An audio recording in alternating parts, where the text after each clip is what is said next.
Bom dia a todos, meu nome é Jared, sou secretário do Conselho e superintendente da Escola Dominical na Igreja Presbiteriana Independente Jardim Nazaré, em Mojimirim. Desejo a todos que a paz do nosso Senhor e Salvador Jesus Cristo esteja com você e todos os seus familiares. Começando nossa primeira transmissão pelo Facebook, por ser a primeira é possível que haja falhas. Então, desde já pedimos desculpas e prometemos melhorar a cada transmissão. Em atendimento ao artigo número 4 do Decreto Municipal 8.092, editado pelo prefeito Carlos Nelson Bueno, em 18 de março de 2020, a IPI Jardim Nazaré está com suas atividades suspensas e, portanto, nosso templo estará fechado nos próximos 15 dias. Para não faltar o alimento espiritual para o povo de Deus, o Conselho aprovou a transmissão via Facebook e ou YouTube. A transmissão da Escola Dominical, enquanto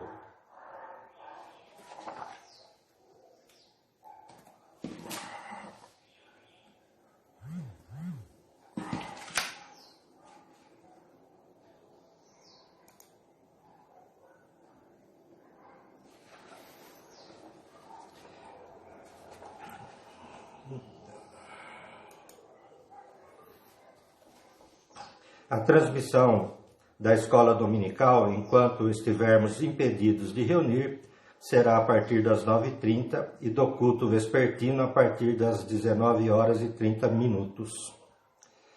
Não podemos estar juntos fisicamente, mas com certeza estaremos juntos espiritualmente. Contamos com a sua companhia. Habitualmente começamos nossa Escola Dominical com oração, comentários e cântico de um hino antes da aula. Nessa transmissão vamos inverter a programação. Começaremos com uma oração e em seguida teremos a aula, deixando o cântico do hino para o encerramento. Todas as passagens bíblicas estarão na versão Nova Bíblia Viva em português. Vamos orar. Obrigado a Deus, porque o Senhor tem estado conosco, tem nos dado a tua ajuda, a tua companhia, tem nos dado também livramento. E neste momento em que estamos começando, ó Pai, esse estudo da tua palavra, estamos clamando a presença do teu Espírito Santo, para que tudo aquilo que fizermos possa ser, ó Deus, do teu agrado e que o Senhor possa estar nos iluminando com o teu Espírito Santo, para que possamos compreender, ó Deus, a tua mensagem para as nossas vidas no dia de hoje. Pedimos perdão para os nossos pecados e a tua direção, em nome de Jesus. Amém.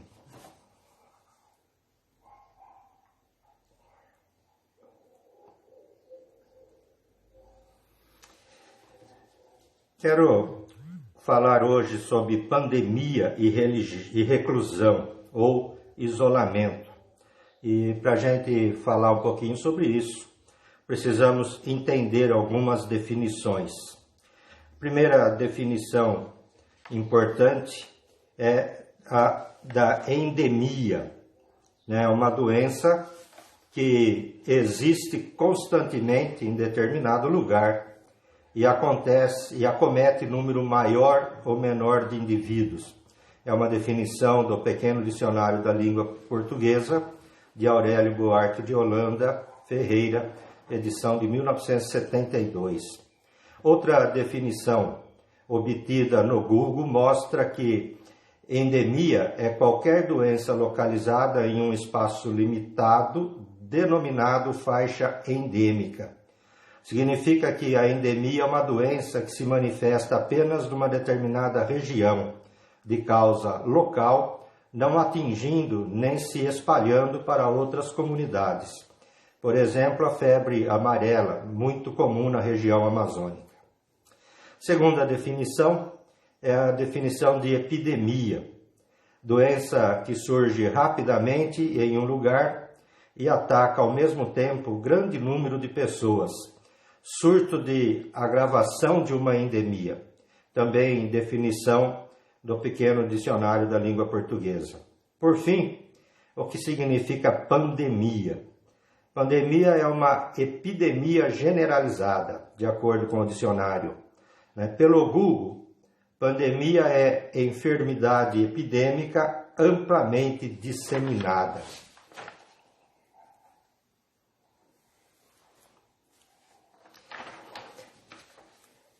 Entendendo então a nossa crise, no final do ano passado, descobriu-se em Wuhan, na China, doença provocada pelo coronavírus, ou seja, uma endemia, que propagou-se rapidamente para todo o país, tornando-se uma epidemia, e dali alcançou a Europa e hoje já está em quase todos os países. Por isso nós vivemos um momento de pandemia. Grandes pandemias da história. Observem que temos aqui coisas bem superiores a que nós vivemos no momento, e se nós não tomarmos cuidado, com certeza nós vamos evoluir para alguma coisa parecida com isso. Nós tivemos a peste negra de 1333 a 1351, onde 50 milhões de mortos aconteceram na Europa e na Ásia. O cólera, 1817 a 1824, centenas de milhares de mortos. A tuberculose, de 1850 a 1950, 1 bilhão de mortos. A varíola, 1896 a 1980, com 30 milhões de mortos. A gripe espanhola, de 1918 a 1919, com 20 milhões de mortos. O tifo, 1918 a 1922, com 3 milhões de mortos na Europa Oriental e na Rússia. A febre amarela, 1960 a 1962, com 30 milhões de mortos. O sarampo, até 1963, 6 milhões de mortos por ano. A malária, desde 1980, 3 milhões de mortos por ano. E a AIDS, desde 1981, 22 milhões de mortos. A dengue não consta nesse trabalho, assim como o Zika, que também não é coisa mais recente, não está aqui representado. E a pergunta que fica é final dos tempos?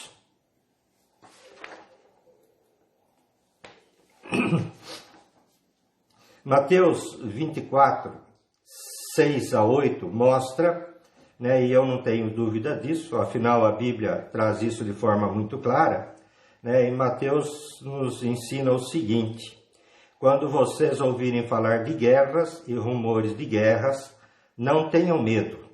Elas devem vir, mas ainda não é o fim.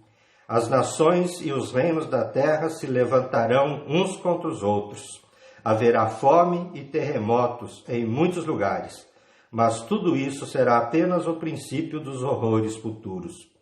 Outros textos mencionam pestes ou pragas. Não podemos esquecer também as palavras de Pedro em sua segunda carta, no capítulo 3, versículo 8. Mas não se esqueçam disto, queridos amigos. Para o Senhor, um dia é como 1000 anos, e 1000 anos são como um dia. Acredito sim que seja o final dos tempos, mas não dá para prever o quão perto ele está. Outra questão importante: qual deve ser a nossa preocupação? Muito tem se falado e se lamentado, pela igreja estar de portas fechadas. Na verdade, não é a igreja que está de portas fechadas, é o templo que está fechado. A igreja continua com suas portas abertas. E a pergunta que nos preocupa é exatamente essa, Qual deve ser, então, essa nossa preocupação? Palavras de João Batista em Mateus 3:2. Seu assunto constante era: abandonem os seus pecados, voltem-se para Deus, porque o reino dos céus está para chegar logo.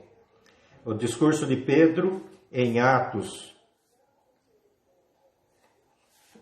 3, 19 e 20, agora mudem de ideia e de atitude para com Deus, voltando-se para Ele, a fim de que Ele possa cancelar os pecados de vocês e mandar da presença do Senhor tempos maravilhosos de alívio e enviar-lhes novamente Jesus, o Cristo de vocês.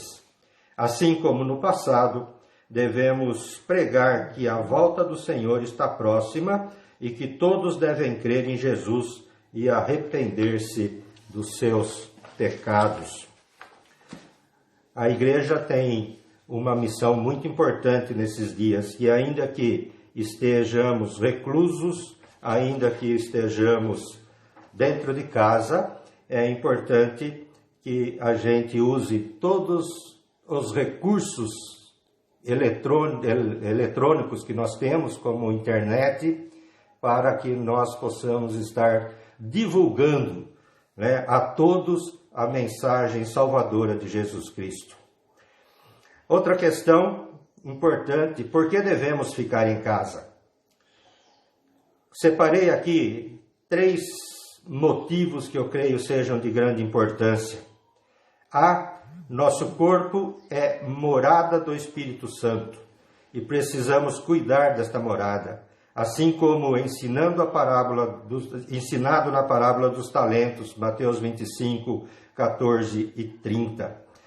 Tudo aquilo que nós fazemos que prejudica o nosso corpo, nós estamos, na verdade, estragando a morada do Espírito Santo. E neste momento de enfermidade, neste momento de pandemia, cuidar do nosso corpo é uma obrigação diante do Espírito Santo. E Paulo nos ensina lá na primeira carta aos Coríntios, né? Será que vocês não sabem que o seu corpo é morada do Espírito Santo que Deus lhes deu? Seu próprio corpo não lhes pertence, porque Deus comprou vocês por preço elevado. Portanto, glorifiquem a Deus com o seu corpo.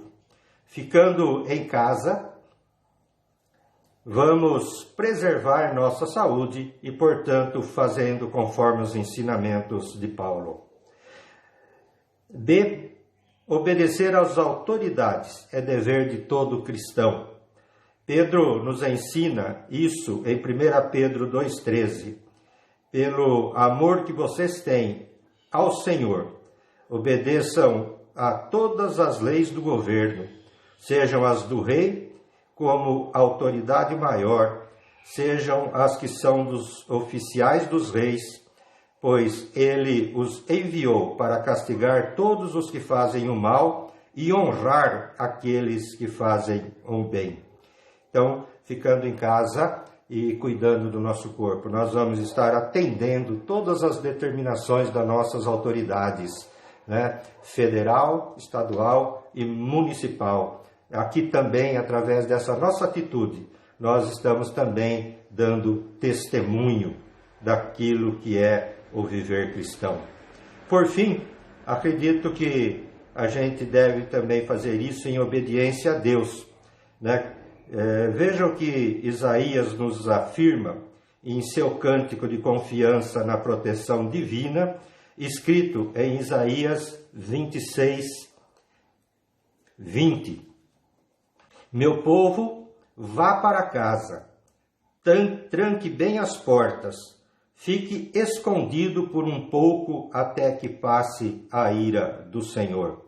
É importante que nesse momento de reclusão a gente esteja realmente vivendo, né, diante de Deus, estando com Deus a todo momento, em oração, em leitura da palavra de Deus, em estudo e meditação nessas palavras.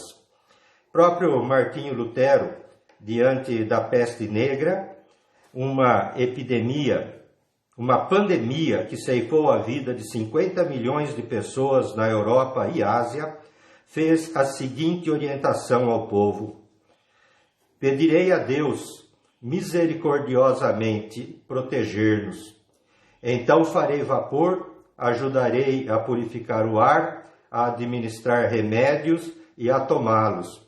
Evitarei lugares e pessoas onde minha presença não é necessária para não ficar contaminado e assim, porventura, infligir e poluir outros e, portanto, causar a morte como resultado da minha negligência.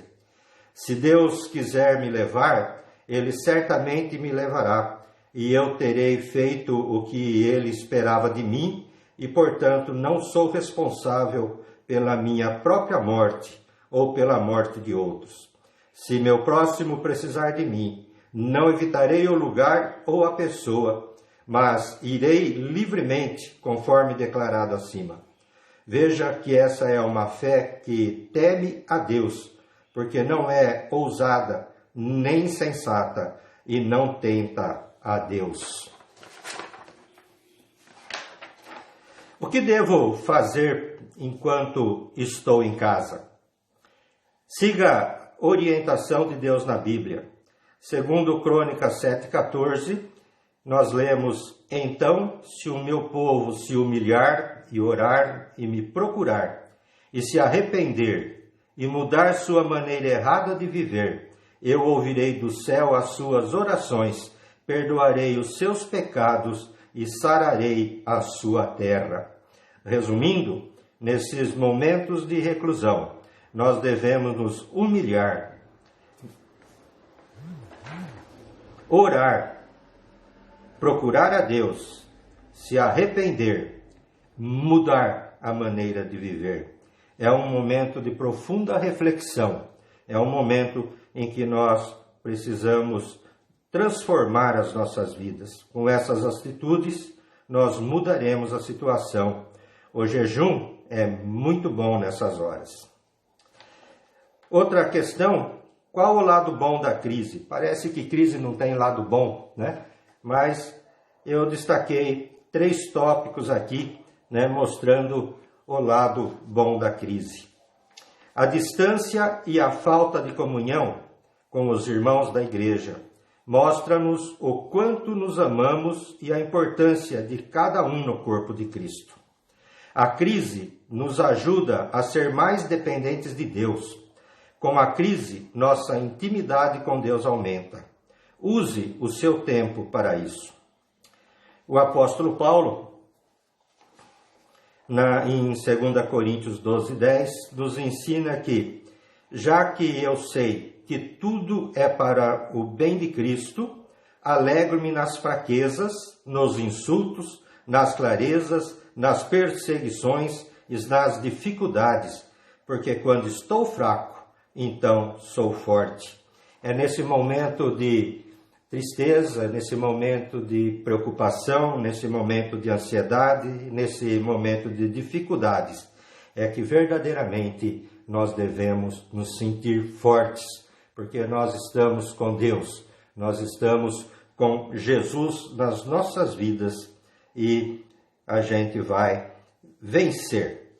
E eu quero, nesse momento, convidar você para se unir a mim no cântico do hino 282, do Inário Novo Cântico, que tem como título Avante, ó crentes.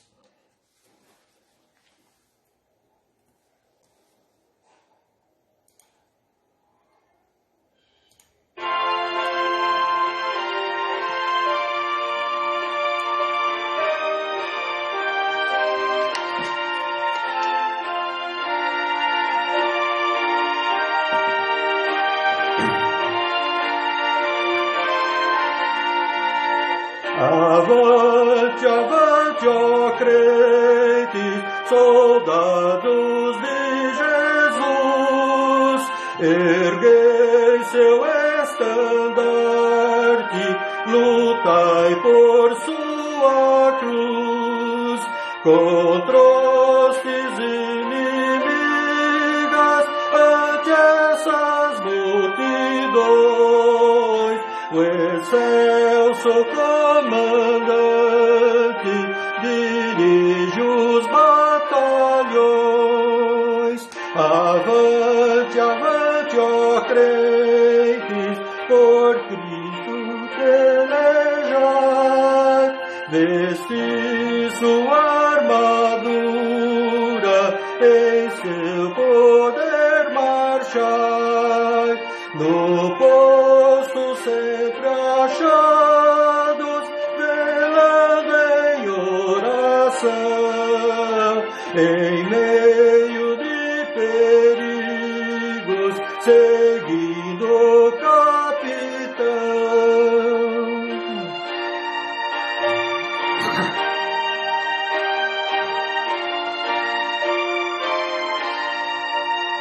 Avante, avante, ó crentes, a paz o qual hoje a combate horrendo, muito cedo a paz final.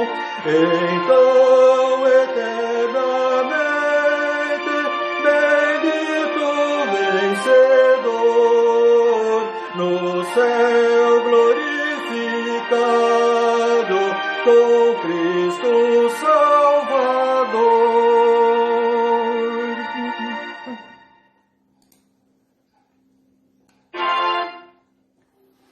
Oremos. Obrigado a Deus por essa manhã que o Senhor nos concedesse, pela oportunidade de estarmos juntos nesse momento, pela Tua companhia, Tua direção, pela sabedoria, Pai, que recebemos das Tuas mãos. E nesse momento de crise e de dificuldade, quando bate em nossos corações aquela incerteza, ó Deus, com a possibilidade de contrairmos o coronavírus, que em nome do Senhor Jesus, o Senhor livre o Teu povo, ó Pai, deste mal. Que o Senhor fortaleça, nos dê a resistência física necessária para suportarmos, ó Deus, esses momentos de enfermidade, mas principalmente para nos conscientizarmos da necessidade, ó Deus, do isolamento, da necessidade de cuidarmos do nosso corpo, porque ele é a morada do Teu Espírito Santo. Muito obrigado por todos que nos ouviram, muito obrigado por todos que ainda ouvirão esta mensagem, e que ela possa ficar calada, ó Pai, nos nossos corações, para o nosso crescimento espiritual. Abençoa o Teu povo, ó Pai, em nome do Pai, do Filho e do Espírito Santo. Amém.